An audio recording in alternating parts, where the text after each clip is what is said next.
Abdelkadir el-Jilani, Le secret des secrets, Sir el-Asrar, chapitre 13, de la purification de l'ego.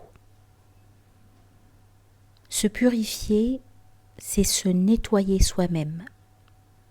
Il y a deux sortes de nettoyage. L'une, extérieure, est ordonnée par les préceptes de la religion et se pratique en se lavant le corps avec une eau pure.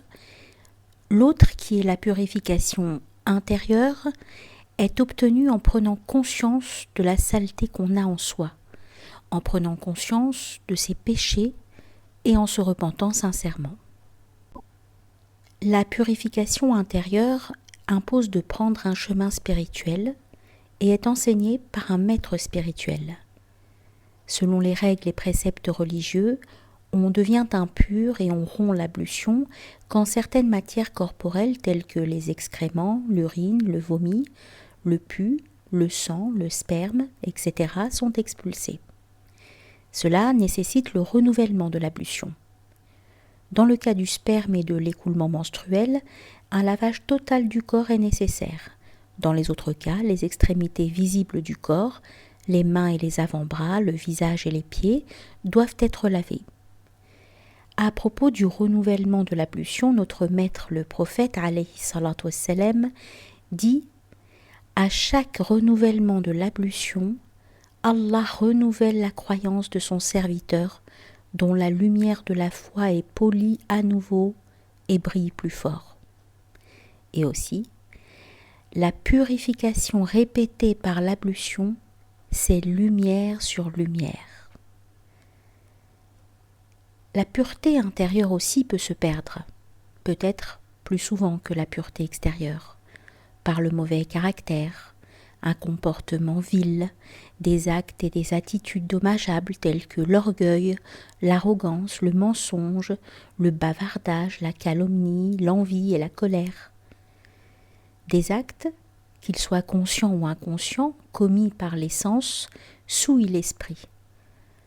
La bouche qui mange de la nourriture illicite, les lèvres qui mentent et maudissent, l'oreille qui écoute le bavardage et la calomnie, la main qui frappe, les pieds qui suivent le tyran.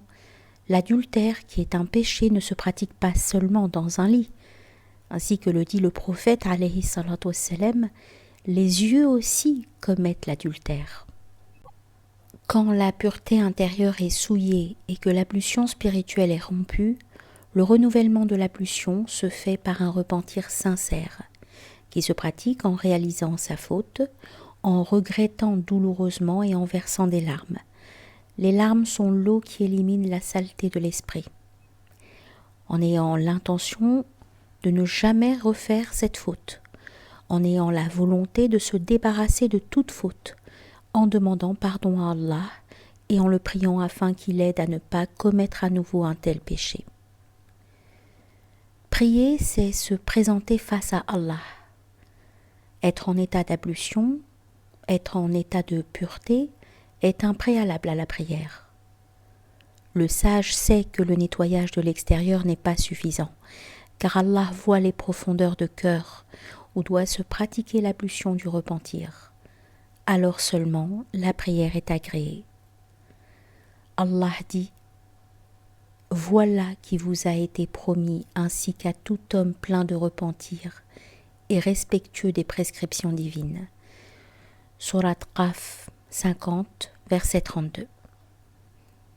La purification du corps et l'ablution extérieure pratiquées selon les préceptes religieux sont également liées au temps, car dormir rompt aussi l'ablution. La propreté est liée au jour et à la nuit de la vie en ce monde. La propreté du monde intérieur, l'ablution de l'ego invisible, elle n'est pas limitée par le temps. Elle vaut pour toute la vie, pas seulement la vie temporelle de ce monde, mais aussi la vie éternelle de l'au-delà.